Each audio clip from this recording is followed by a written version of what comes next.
Já não vou elogiar mais a ERSE, já não há espaço. De qualquer forma, queria dizer o seguinte: é uma honra e um prazer estar aqui a falar convosco. Depois do que tive a oportunidade de ouvir hoje, quero agradecer a oportunidade que me estão a dar à minha empresa e à ERSE de apresentar aqui publicamente os nossos comentários à proposta de revisão regulamentar, e também gostava de aproveitar para enquadrar um bocadinho estes temas. Mais do que discutir as questões essenciais ou pontuais dos regulamentos, queria falar aqui um bocadinho das questões estruturais e daquilo que nos preocupa. Nós somos uma empresa que só exerce atividades reguladas e, portanto, quer o terminal, quer as redes, quer a armazenagem, são totalmente reguladas. E, por isso, a nossa postura tem a ver fundamentalmente, isto é a nossa vida, não temos nenhuma outra atividade, o que torna, de facto, importante várias coisas. Entre elas, somos os primeiros interessados na sustentabilidade deste mercado. Nós sentimos e fazemos sentir a todos quando percebemos que há um conjunto de medidas que podem vir a prejudicar a competitividade ou que venham a limitar as quantidades a circular no sistema. Quanto mais gás, quanto mais agentes, melhor, mais barato fica para toda a gente, mais sustentável é este mercado. E eu penso que também essa atitude generalizada que, felizmente, no mercado do gás tem ocorrido. Portanto, vou fazer um enquadramento geral para situar um bocadinho o que nós fazemos, porque advém daí as nossas preocupações. Depois falar um pouco sobre dois grandes temas: proveitos regulados e capacidade das empresas. No fundo é disso que se trata, uma vez que a nossa atividade é 100% regulada. E, por outro lado, a sustentabilidade da procura. Não que sejamos nós os originários dessa procura, mas somos nós que temos de dar condições também para que ela possa ocorrer e não continuemos a ouvir o que ouvimos hoje durante o dia, em que, de facto, há um edifício magnífico que não tem porta.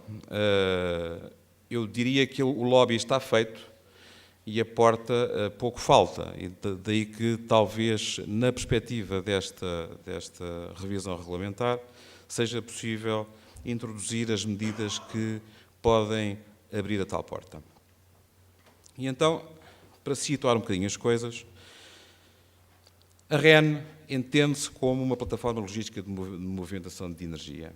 E o que é que isto quer dizer? Quer dizer que, enquanto na eletricidade não há acumulação de energia, pelo menos de forma clara, no gás isso já não acontece. É possível armazenar e isto altera completamente a lógica dos processos. Estou a falar para a indústria, mas não gostava de acabar a apresentação sem referir isto. O problema entre o aprovisionamento e o consumo é que, no aprovisionamento, eu compreendo que, do ponto de vista de quem compra gás, e já estive numa empresa desse lado, eu entendo, de facto, quem compra tem que se comprometer a longo prazo. Tem que assumir um conjunto de riscos. Riscos esses que, muitas vezes, não estão cobertos pelos contratos do lado do consumo, porque o consumo procura o quê? Estabilidade e segurança. E o aprovisionamento tem que correr esses riscos para poder gerir este processo. Ora, entre estes dois extremos, existe um conjunto de funções logísticas que devem ser oferecidas e disponibilizadas e, por isso, nós, por exemplo, estamos claramente no negócio de capacidade. O nosso negócio não é fazer circular milhões de metros cúbicos, é garantir que eles podem circular. Por outro lado, já aqui se falou várias vezes na questão da flexibilidade. A flexibilidade é isso mesmo, é poder utilizar capacidade quando precisamos para gerir este risco entre o aprovisionamento e o consumo. E temos de dar condições para que isso ocorra. Em particular, reparem que, na relação desta plataforma logística com as infraestruturas, todas elas têm acesso regulado. Isto quer dizer duas coisas. Quer dizer que, por um lado, o preço é controlado e, boa notícia, nós, do ponto de vista da rede, o acesso à nossa rede é até mais barato do que em Espanha para um consumidor e industrial médio, o que quer dizer que, de facto, as condições competitivas dos nossos industriais são perfeitamente equilibradas. O esforço da ERSE mostra-se e vê-se. Por outro lado, o acesso à armazenagem e à rede também são regulados e, portanto, há um controle completo sobre estes custos que até são previsíveis. Mas isto tem uma dimensão de custo, mas também tem uma dimensão de regras de acesso. E eu penso que aí é que ainda há bastante para fazer. Nós defendemos que as regras de acesso, como estão hoje, podem e devem ser melhoradas no sentido dos agentes poderem ter mais segurança na maneira como se relacionam com a nossa infraestrutura. Há aqui várias dificuldades. É muito difícil explicar a quem vem de um ambiente de acesso, por exemplo, em Espanha ou mesmo em França, fazer com que as pessoas que estão habituadas a um conjunto de posturas mentais do outro lado perceberem como é que isto funciona aqui. É um sistema complexo, apesar de tudo, que tem as suas particularidades e muitas vezes gastamos bastantes horas a explicar o que é que pode ou não pode ser feito e como é que isso pode ser feito. Às vezes vejo as pessoas reagirem mal às questões das penalidades, mas reparem, o nosso sistema deve permitir que toda a gente tenha a possibilidade de se proteger contra isso, reagindo. E há um conjunto de regras que podem, de facto, ser melhoradas e para as quais nós recomendávamos que fosse dado algum espaço. Um exemplo típico é o acesso ao armazenamento subterrâneo. O armazenamento subterrâneo, nós temos algumas infraestruturas com dificuldades de capacidade. O armazenamento subterrâneo é uma delas, mas até o próprio terminal tem algumas limitações de programação que tornam também difícil o acesso, pelo menos de forma descontínua.